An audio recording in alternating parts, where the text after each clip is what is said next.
Hello, welcome back to my YouTube channel. आप सभी का स्वागत करता हूँ। ठीक है, एंड नमस्कार एंड सत श्री अकाल एंड सभी को। और जो कि हम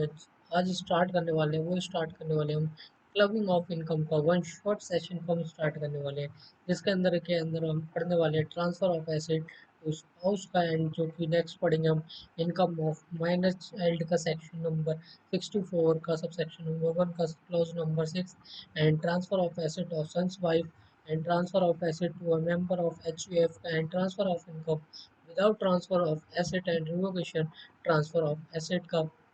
सेक्शन नंबर 61 को, ये चीज़ हम पूरे इसके अंदर में कवर अप करने वाले हैं। क्लबिंग ऑफ इनकम, ठीक है। आखिर में हम पढ़ते क्यों है सी एंटर के अंदर में, हम टैक्सेशन के अंदर क्लबिंग ऑफ इनकम, ठीक है, आखिर इसकी ज़रूरत क्यों पड़ती है क्लबिंग ऑफ इनकम। जैसे कि ये नाम से पता चल रहा है हमें क्लबिंग ऑफ इनकम, यानी कि जो हमारी इनकम होगी उसको क्लब करना है। फॉर एग्जांपल मान लीजिए,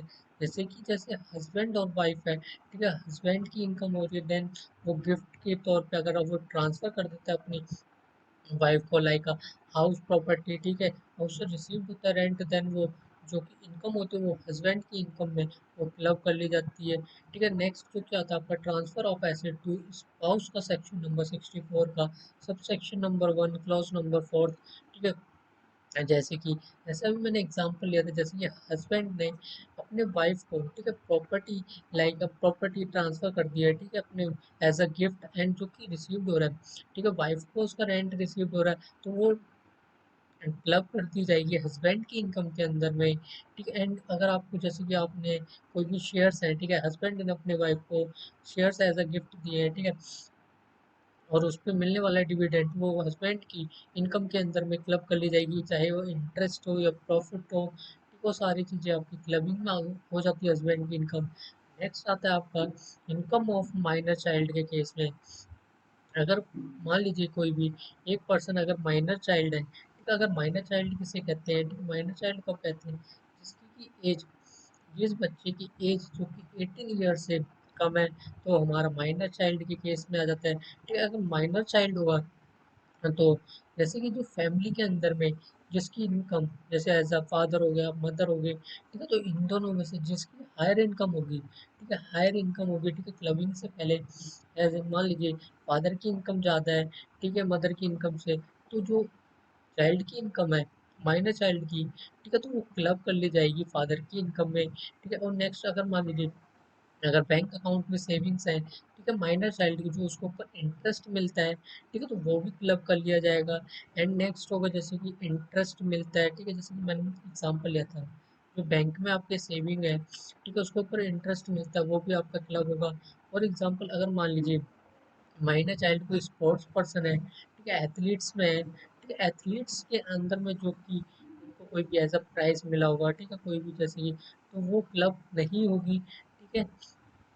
और चाहे वो खुद की जैसे कि मेहनत से कर रहा है, कुछ भी काम कर रहा है, ठीक है, एज अ सॉफ्टवेयर है, ठीक है, सॉफ्टवेयर डेवलपर है, तो वहाँ से उसे जो भी इनकम हो रही है वो भी क्लब नहीं होगी। ठीक है, एंड नेक्स्ट जो कि इसके अंदर में जो कि आपको एग्जेम्प्ट मिलता है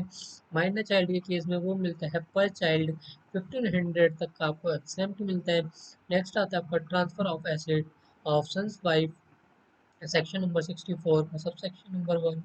एंड क्लॉज नंबर 7। ठीक है, तो इसके अंदर में जो कि बात किसी की लिखा है कि ट्रांसफर कर दे, जैसे मान लीजिए कोई हमारे ग्रैंड पेरेंट्स की, तो कोई ग्रैंड फादर है, ठीक है, ग्रैंड फादर की कोई प्रॉपर्टी है, ठीक है, वो अपने सन के नाम पे ट्रांसफर ना करके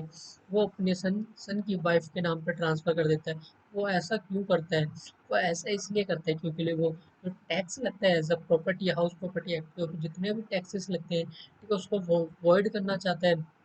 ठीक है, तो इसलिए जो कि है, जो ग्रैंडफादर है वो अपने जो कि सन्स की वाइफ को ट्रांसफर कर देते हैं प्रॉपर्टी। ठीक है, तो ये इनकम पे आपकी क्लब कर ली जाएगी। बट अगर जैसे ये मान लीजिए, ठीक है, अगर जैसे हाउस प्रॉपर्टी जैसे कि सन की वाइफ को कर देते हैं, बट अगर जो सन है उसके नाम पे करते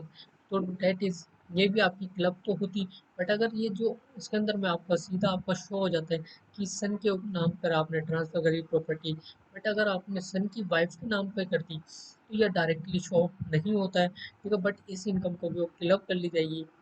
नेक्स्ट आता है आपका transfer of asset to a member of HUF,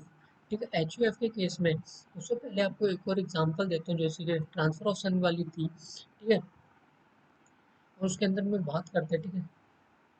उसके अंदर बात करते हैं जैसे कि एक डॉक्टर है फॉर एग्जांपल, ठीक है, डॉक्टर है बट उसकी वाइफ है, तो उसकी वाइफ जो कि क्लिनिक ही करती है, क्लिनिक ट्रांसफर कर देता है। जो कि हस्बैंड है, हस्बैंड एक कौन है, डॉक्टर है, वो अपनी जो उसकी वाइफ है वो एक एक्सपर्ट सर्जन है, ठीक है, उसके नाम पर ट्रांसफर कर देते हैं, ठीक है। बट जो उसकी वाइफ है वो उसके अंदर में प्रैक्टिसिंग भी कराती है, ठीक है, ऐसा सर्जरी की, ठीक है। तो उस इनकम होने वाली इनकम, ठीक है, वो हस्बैंड की इनकम में क्लब्ड नहीं होगी, जो क्लिनिक की इनकम होगी वो क्लब्ड नहीं होगी हस्बैंड की इनकम में। एंड नेक्स्ट था आपका transfer of asset to a member of HUF, ठीक है। मान लीजिए आप कोई भी एसेट्स, ठीक है, एचयूएफ के मेंबर्स के पास ट्रांसफर करते हैं, जैसे मान लीजिए आपकी कोई शॉप है, ठीक है, शॉप है, अगर शॉप को आप ट्रांसफर करते हो,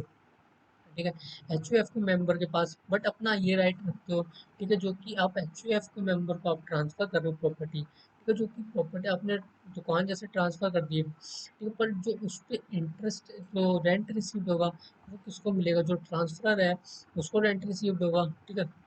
एंड देन ये वाली भी आपको इनकम इसके अंदर में क्लब कर ली जाती है। नेक्स्ट आता है आपको transfer of income without transfer of asset का सेक्शन नंबर 60, जो कि बात करता है, ठीक है, आप ट्रांसफर कर देते हो अपने एसेट को, ठीक है। फॉर एग्जांपल मान लीजिए एक्स पर्सन है, उसने वाई पर्सन को, ठीक है, कोई भी एज अ प्रॉपर्टी, या फिर मान लीजिए एक्स वाई जेड कोई भी प्रॉपर्टी होगी, या फिर दुकान शॉप होगी, कुछ भी मान लीजिए, ठीक है, जो भी उसकी एसेट है उसको ट्रांसफर कर दिया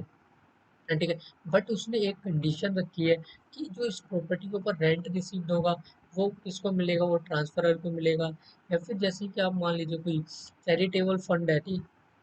उसने कोई भी एक ट्रस्ट ओपन किया है, ठीक है, एक्स पर्सन ने, ये सेकंड एग्जांपल है, जो एक्स पर्सन ने कोई भी अपने एक ट्रस्ट ओपन करा है, ठीक है, ट्रस्ट ओपन पे, बट उन्होंने एक कंडीशन रखी है कि जब भी मेरे को ज़रूरत पड़ेगी, तो जो भी उसने प्रॉपर्टी लगा रखी है, ठीक है, वो उसे विड्रॉ कर लेगा, ठीक है। तो इसी के साथ में वो ट्रस्ट भी बंद हो जाएगा, ठीक है। उसने अपनी एक कंडीशन रखी है इस शर्त पे, देन वो हो जाएगा आपका ट्रांसफर ऑफ इनकम का विदाउट ट्रांसफर ऑफ एसेट का सेक्शन नंबर 60 का। And revocation of transfer of asset का सेक्शन नंबर 61 क्या कहता है, रिवोकेशन ऑफ ट्रांसफर का ऑफ एसेट्स का सेक्शन नंबर 61, जो कि कहता है, हाँ, ठीक है। जैसे मैंने ट्रस्ट का लिया था एग्जांपल, जैसे अगर ट्रस्ट को रन करता है, ठीक है, उसको अगर अगर कोई भी इमरजेंसी हो गई, या फिर जब भी उसका दिल करा तो भी वो उस चीज़ को रिवोक कर सकता है, रिवोकेबल कर सकता है, ट्रांसफर का। यही चीज़ आपका रिवोकेबल ऑफ एसेट्स का सेक्शन नंबर 61 का भी एग्जांपल ऐसा है, ठीक है, एग्जांपल आ जाएगा। एंड इसी के साथ में हमारा क्लबिंग ऑफ इनकम एंड होता है। आई होप आप सबको समझ आएगा, क्लबिंग ऑफ इनकम हमारा छोटा सा चैप्टर था, ठीक है, इसलिए ये हमारा मिनिमम 10 मिनट्स के अंदर में पूरा ओवरऑल हमने पूरा कवर कर लिया है, ठीक है। अब मिलते हैं नेक्स्ट वीडियो में, तब तक के लिए take care and bye bye and जय हिंद।